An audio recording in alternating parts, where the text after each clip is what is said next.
Bismillahirrahmanirrahim. Innal hamdalillah nahmaduhu wa nasta'inuhu wa nastaghfiruh wa na'udzu billahi min shururi anfusina wa min sayyiati a'malina. Man yahdihillahu fala mudhillalah wa man yudlilhu fala hadiyalah. Wa asyhadu an la ilaha illallah wahdahu la syarikalah wa asyhadu anna Muhammadan 'abduhu wa rasuluh. Amma ba'd. Rabbi shrah li sadri wa yassir li amri wahlul 'uqdatam min lisani yafqahu qawli. Rabbi zidni ilma warzuqni fahma. Allahumma inna nas'aluka ilman nafi'a wa rizqan tayyiba wa amalan mutaqabbala. Assalamualaikum warahmatullahi wabarakatuh. Apa khabar jemaah kita di Masjid An-Naim pada malam ini? Mudah-mudahan semuanya dalam keadaan yang sihat sejahtera hendaknya, dan sebagaimana biasanya sudah bersedia untuk ikuti sambungan perbincangan kitab kita, iaitu kitab Wiqayatul Insan. Dan alhamdulillah pada malam ini kita akan masuk kepada satu lagi perbincangannya berkenaan dengan sihir, dan kalau yang sentiasa mengikutilah pengajian kita ini, hari itu kita berhenti di muka surat 593 kan. Okey, jadi di bawah itu ada satu lagi topik iaitu hukum tukang sihir ahli kitab. Saya akan tinggalkan perbincangan tentang topik itu, tak mengapa, kita akan terus berskip dan kita akan pergi kepada muka surat 595 kita. Iaitu bolehkah kita ni merawat sihir dengan sihir. Isunya sekarang, kalau ada orang yang dia terkena sihir, dihantar sihir, dan dia sakitnya adalah disebabkan kerana sihir, perbuatan sihir orang terhadap diri dia. Jadi kalau dia nak rawat, adakah boleh dia merawat dengan sihir juga? Ini persoalan yang diutarakan kepada kita untuk topik ini. Ada beberapa pendapat di kalangan para ulama yang dibawakan kepada kita bagi mengupas persoalannya yang ada dalam kitab kita tersebut. Jadi di sini pertama sekali didatangkan kepada kita dengan pendapat Imam Ibn Qudamah rahimahullah. Okey, kita lihat pada pendapat yang pertama, Imam Ibn Qudamah rahimahullah, disebutkanlah, diceritakan di sini berkenaan dengan menghapuskan sihir ataupun merawat sihir itu. Dia kata, adapun bagi yang ingin menyingkirkan sihir, iaitu untuk menghapuskan sihir, jika dia menyingkirkannya ataupun jika dia nak menghapuskannya, nak merawatnya dengan sesuatu dari Al-Quran, dengan ayat-ayatnya, zikir, sumpah, tak sumpah situ atau dengan bacaan-bacaan yang tidak terlarang, maka hal ini tidak mengapa.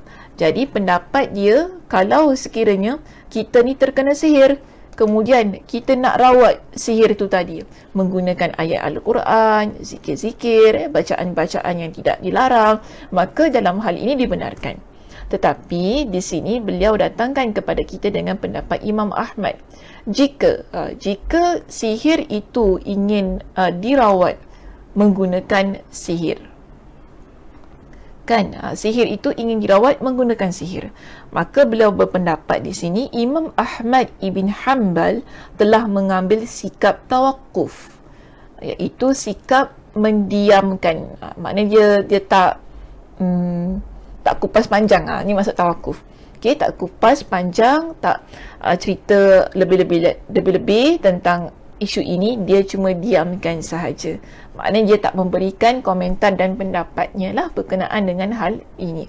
Jadi Imam Ibn Qudamah rahimahullah, beliau mengambil pendapat Imam Ahmad itu tadi dengan tawakuf, dengan tidak memberikan apa-apa komentar. Baik, kita ada pendapat yang kedua yang dikeluarkan oleh Imam Ibn Hajar Al-Asqalani rahimahullah. Imam Ibn Hajar Al-Asqalani rahimahullah di sini, beliau kata apa? Pertanyaan ini dapat dijawab dengan sabda Rasulullah sallallahu alaihi wasallam. Jadi dia datangkan kepada kita dengan sebuah hadis Nabi, yang mana dalam hadis ini menunjukkan kepada kita ada pada suatu hari Nabi sallallahu alaihi wasallam ditanya tentang apa? Su'ila Rasulullah sallallahu alaihi wasallam anin nushrah. Nabi SAW pernah ditanya tentang an-nushrah, iaitu jampi. Tapi di sini apa kata Nabi? Faqala huwa min amali syaitan. Jampi ini iaitu an-nushrah ialah perbuatan syaitan. Ia adalah antara perbuatan syaitan. Hadis riwayat Imam Abu Dawud, status hadis ini adalah sahih. Perbuatan ini merupakan isyarat terhadap prinsipnya. Maknanya bila Nabi SAW menyebutkan bahawa perbuatan an-nushrah ni maknanya ialah kita rawat sihir menggunakan sihir. Kita sakit tadi, terkena sihir, kemudian kita nak sembuhkan sakit kita tu tadi kan, kita guna an-nushrah, maksudnya kita guna sihir untuk merawat tersebut. Jadi bila prinsipnya di sini menjelaskan kepada kita bahawa ia adalah perbuatan yang dilakukan oleh syaitan, maknanya ia adalah perbuatan yang tidak baik. Perbuatan yang tidak baik. Maka dia kata jika dimaksudkan untuk kebaikan, maka ia adalah baik. Dia berpendapat begitulah. An-nushrah ini jika dimaksudkan untuk kebaikan, maka dia akan jadi baik. Tetapi jika dimaksudkan untuk jika dimaksudkan untuk kebaikan, dia akan jadi baik. Dan jika dimaksudkan untuk keburukan, maka ia adalah buruk. Maka sebab itu di sini Imam Ibn Hajar Al-Asqalani, beliau memberikan kepada kita dengan dua pendapat berkenaan dengan isu ini. Dia kata apa? Tetapi tidak menutup kemungkinan bahawa an-nushrah, pengobatan terhadap sihir ini, kita boleh bahagikan ia kepada dua pendapat. Jadi kalau orang kena sihir dan dia nak rawat menggunakan an-nushrah itu tadi, kita boleh bagi ataupun kita boleh fahami ia dengan dua pendapat. Pendapat yang pertama, beliau jelaskan begini. An-nushrah yang dibolehkan. Pendapat yang pertama boleh. Bagaimana nushrah itu boleh dianggap sebagai sesuatu yang dibenarkan dalam agama kita? Apabila kita menggunakan ayat Al-Quran, doa-doa dan zikir-zikir yang disyariatkan. Jadi an-nushrah tersebut, dia kita kata boleh, dibenarkan dalam agama jika kita menghapuskan sihir dengan ayat-ayat Al-Quran, doa-doa dan zikir-zikir yang disyariatkan. Maksud doa-doa dan zikir-zikir yang disyariatkan di sini ialah bila doa tersebut diajarkan oleh Nabi SAW. Ada nasnya, ada dalilnya yang menunjukkan kepada kita bahawa Nabi perintahkan kita baca ini. Nabi pernah baca begini. Kemudian ada sahabat yang baca ayat ini atas perintah Nabi SAW. Maka ini kita panggil sebagai doa dan zikir yang disyariatkan. Jadi kalau begitulah cara kita merawat sihir itu tadi, yang mana kita kata ia sebagai an-nushrah, iaitu jampi serapah, maka dibenarkan. Tapi dia boleh jadi haram. Dia boleh jadi haram apabila kita menggunakan sihir. Menggunakan sihir dengan sihir, yang mana dalam cara rawatan itu kan akan adanya permintaan untuk seseorang itu supaya syaitan membantunya. Dan kalau dia nak syaitan bantu dia dalam hal ini, maka dia perlu mendekatkan diri dia kepada syaitan. Dia menggunakan istighathah ni maksudnya kita mohon doa kepada syaitan itu dan mencari keredaan mereka. Jadi barangkali jenis pengobatan sihir inilah, iaitu nushrah, yang dimaksudkan oleh Rasulullah SAW dalam sabdanya, an-nushratu min amali syaitan. Jadi bila Nabi kata an-nushrah min amali syaitan itu tadi kan, dalam hadis yang telah kita bawakanlah pertama tu tadi, yang Imam Ibn Hajar kemukakan tu tadi, an-nushrah faqala huwa min amali syaitan, maka yang dimaksudkan oleh Nabi SAW ialah an-nushrah yang mana di dalamnya ada unsur meminta bantuan, pertolongan daripada jin dan syaitan. Kita mendekatkan diri kepada jin dan syaitan, kemudian di situ kita berusaha untuk mencapai keredaan syaitan sehingga kita boleh sembuh dengan cara ini. Maka kalaulah begitu keadaannya, inilah yang diharamkan di dalam agama kita. Baik, seterusnya kita lihat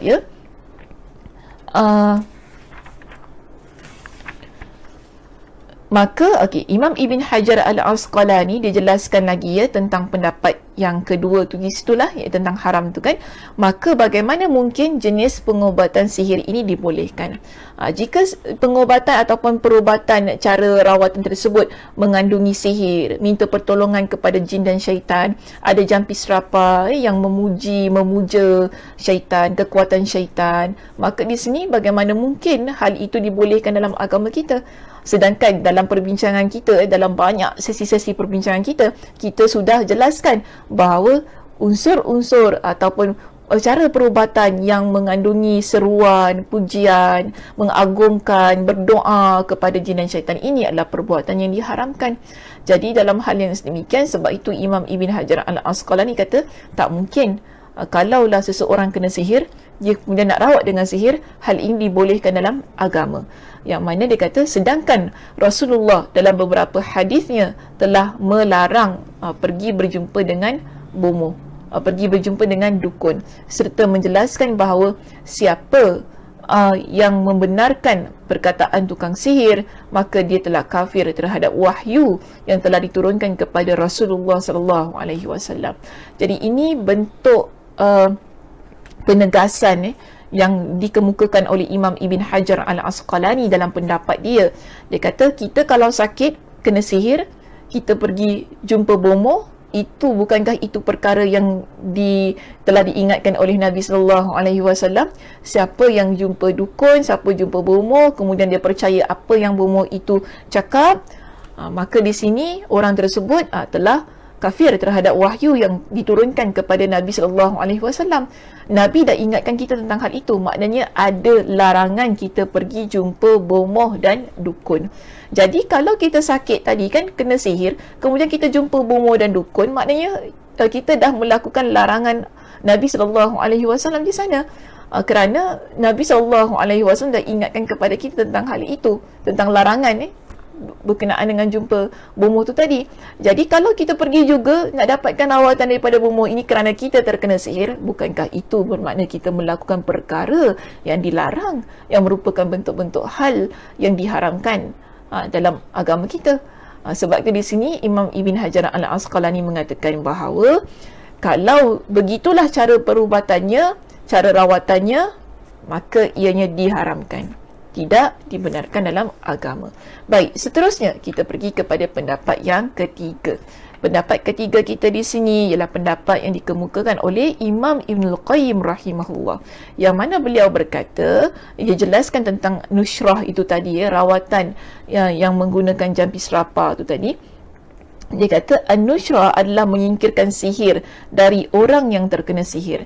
Jadi an-nushrah ni adalah perbuatan yang mana kita nak sembuhkan orang yang terkena sihir. Okey. Dan nushrah di sini terbahagi kepada dua jenis. Jadi Imam Ibn Qayyim Al-Jauziyah dia jelaskan kepada kita, an-nushrah dalam arti kata kita nak singkirkan sihir dari orang yang terkena sihir, dia ada dua cara, dua keadaan.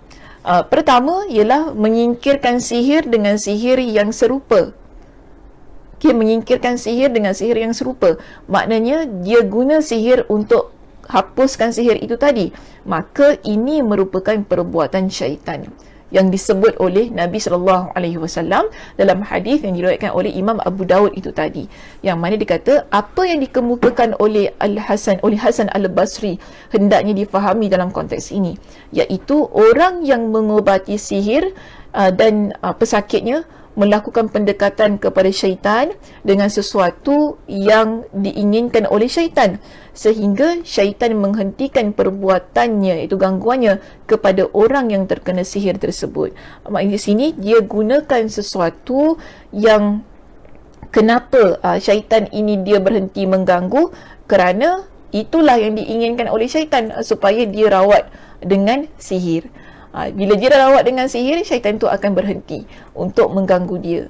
Jadi syaitan inginkan hal sedemikian. Maknanya syaitan ingin kita buat perkara-perkara yang mensyirikkan Allah Subhanahu Wa Taala. Bila kita dah buat perkara itu, syaitan akan ganggu kita maknanya syaitan akan berhenti daripada mengganggu kita. Sampai salah terbalik ayat saya. Syaitan berhenti mengganggukan syaitan berhenti mengganggu kita daripada perbuatan dia lah, daripada sihir-sihir yang dia lakukan. Sebab tujuan dia ialah supaya kita pergi kepada tukang sihir ni ataupun bomoh agar kita gunakan hikmat dia, jadi berhentilah perbuatan sihir itu tadi. Namun kalau kita rujuk kepada yang kedua yang dibenarkan di sinilah, kalau pertama tadi diharamkan, tidak dibolehkan kerana ia adalah perbuatan syaitan. So kalau kita pergi kepada pendapat yang kedua yang dikemukakan oleh Imam Ibn Qayyim Al-Jauziyah, dia kata apa? Kalaulah seseorang itu dia menghapuskan sihir dengan ruqyah, dengan ta'awuzat, iaitu ayat-ayat al-mu'awwidzat, ya, meminta perlindungan kepada Allah dan doa-doa yang dibolehkan, maka tindakan ini dibenarkan dalam agama, tidak menjadi kesalahannya. Yang penting di sini, ya jemaah, bila seseorang dia terkena sihir, kita faham ialah tidak boleh untuk kita obati, kita rawat ataupun kita pergi jumpa bomoh bagi merawat sihir kita ataupun merawat penyakit yang terkena sihir itu tadi. Okey. Maknanya dengan kata lain ialah di sini kita perlu gunakan cara alternatif yang telah ditunjukkan oleh agama kita, iaitu ruqyah syar'iyah yang ada banyak dalam hadis-hadis Nabi SAW. Jadi antaranya yang boleh saya datangkan contoh di sini ialah membaca doa ini, iaitu Allahumma rabban nas adhibil ba's ishfihi wa anta syafi la shifaa illa shifauka shifaan la yughadiru saqama. Ini adalah doa yang biasa Nabi baca, jampi yang biasa Nabi baca kepada ahli keluarganya yang sakit. Jadi dalam riwayat ini, iaitu riwayat Imam Al-Bukhari, menceritakan bila ada di kalangan ahli keluarga Nabi SAW yang sakit, maka inilah doa yang Nabi bacakan kepada mereka. Makanya di sini, kalau ada di kalangan ahli keluarga kita yang sakit, tak semestinya lah ya kena sihir ke apa kan, tapi dia sakit, boleh kita bacakan doa ini kepada mereka. Suami kita sakit, isteri kita sakit, anak-anak kita sakit kan, boleh kita amalkan doa ini, kita baca kepada mereka. Sekali lagi ya doanya, Allahumma rabban nas, ya Allah, Rabb manusia, itu Tuhan manusia, adhibil ba's, zat yang menghilangkan rasa sakit, hilangkanlah rasa sakit itu, ishfihi, sembuhkanlah dia, sembuhkanlah orang yang sakit ini, wa anta syafi, kerana sesungguhnya engkaulah zat yang maha menyembuhkan, la shifaa illa shifauka, tidak ada kesembuhan melainkan kesembuhan darimu, la yughadiru saqama, iaitu kesembuhan yang tidak yang menyisakan rasa sakit sedikit pun. Ini doa yang Nabi SAW ajarkan kepada kita.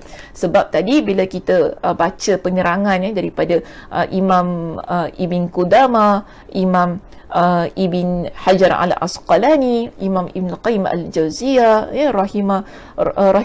rahimahumullah, di situ menunjukkan kepada kita, mereka kata kalau kita nak rawat, kita boleh guna doa-doa yang disyariatkan, doa-doa yang dibenarkan dalam agama kita. Antaranya ialah doa ini. Jadi boleh kita bacakan doa ini kepada orang yang sakit terkena sihir, ataupun tak kena sihir pun boleh lagi digunakan doa ini untuk dibacakan kepada mereka. Mudah-mudahan Allah Subhanahu Wa Taala memberikan kepada mereka dengan kesembuhan. Ada satu lagi doa yang ingin saya kongsikan, ialah apabila Nabi SAW sakit, maka datanglah malaikat lalu menjampi Nabi SAW. Baca doa, maknanya dia doakan kepada Nabi SAW dengan lafaz yang begini.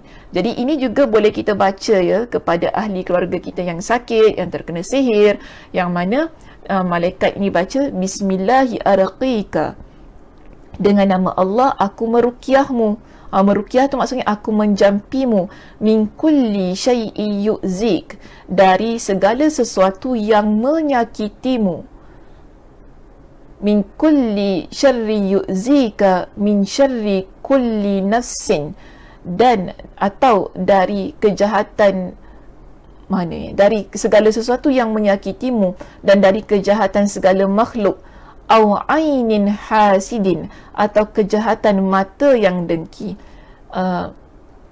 Allahu yashfika bismillahi arqika. Allah lah yang menyembuhkanmu, dengan nama Allah aku meruqyahmu, iaitu aku menjampimu. Ini adalah hadis yang diriwayatkan oleh Imam Muslim. Sekali lagi saya baca doanya. Bismillahi arqika min kulli syai'in yu'zika min syarri kulli nafsin aw 'ainin hasidin. Allahu yashfik bismillahi arqik. Jadi ini doa yang dibaca malaikat kepada Nabi SAW ketika Nabi SAW sakit. Jadi malaikat datang dan malaikat ini dia meruqyah, itu menjampi Nabi SAW. Jadi kalau doa-doa yang begini kan kita nak bacakan kepada orang yang terkena sihir itu tadi, maka ia dibenarkan kerana ia bukanlah kalau kita lihat pada lafaznya itu kan bukanlah lafaz-lafaz yang menyeru kepada syaitan, minta kepada pertolongan jin, tetapi yang kita minta ialah dari Allah Subhanahu wa taala. Okey, baik, itu sahaja perbincangan kita untuk malam ini. Terima kasih di atas perhatiannya. Mudah-mudahan jelas ya. Itu tadi, kalau kita sakit, terkena sihir, jangan kita jumpa bomoh untuk merawat sihir itu. Dia bukanlah, selalu kan orang kata, oh kalau kena bomoh siam kena jumpa bomoh siam. Kalau kena sihir siam ni kena jumpa bomoh siam. Kalau kena India kena pergi jumpa bomoh India. Tak boleh begitu. Kita sebagai seorang yang beriman kepada Allah Subhanahu wa taala, keyakinan kita ialah kepada Allah Subhanahu wa taala, maka cara rawatan kita juga perlu ia menepati cara yang ditunjukkan oleh Nabi sallallahu alaihi wasallam. Tidak boleh menggunakan cara-cara yang syirik. Tak ada ungkapan-ungkapan ataupun kefahaman-kefahaman yang begitu. Mungkinlah gitu orang yang tidak memiliki kekuatan maksud keimanan ataupun kejahilan, ada kejahilan pada bab ini yang menyebabkan mereka ada tanggapan-tanggapan yang sebegitu. Sebab itu penting bila kita belajar ini, mantap keyakinan kita kepada Allah Subhanahu wa taala, mantaplah kita ni untuk menggunakan cara-cara yang ditunjukkan oleh Nabi sallallahu alaihi wasallam, doa-doa yang dibaca oleh Nabi sallallahu alaihi wasallam bagi menyembuhkan penyakit sihir yang dikenakan kepada diri seseorang. Okay, wallahu a'lam bissawab. Mudah-mudahan Allah Subhanahu wa taala memberikan kepada kita dengan kefahaman, dan mudah-mudahan kita dapat beramal dengan amalan-amalan yang bertepatan dengan syariat. Sekian, itu sahaja perbincangan kita pada malam ini. Mudah-mudahan Allah Subhanahu wa taala memberkati. Saya tutup pengajian kita dengan tasbih kafarah. Subhanakallahumma wa bihamdika asyhadu an la ilaha illa anta astaghfiruka wa atubu ilaik. Assalamualaikum warahmatullahi wabarakatuh. Jemaah yang budiman, ayuh sama-sama kita dirikan kediaman kita di Jannatul Naim kelak. Masjid An-Naim memerlukan sejumlah $500,000 untuk menambah baik ruangan solat dan bangunan masjid bagi keselesaan dan ketenangan ibadah para jemaah. Saya doakan agar setiap infak yang dihulurkan diberikan pulangan oleh Allah Subhanahu wa taala dengan berlipat kali ganda di dunia dan akhirat nanti. Amin ya rabbal alamin.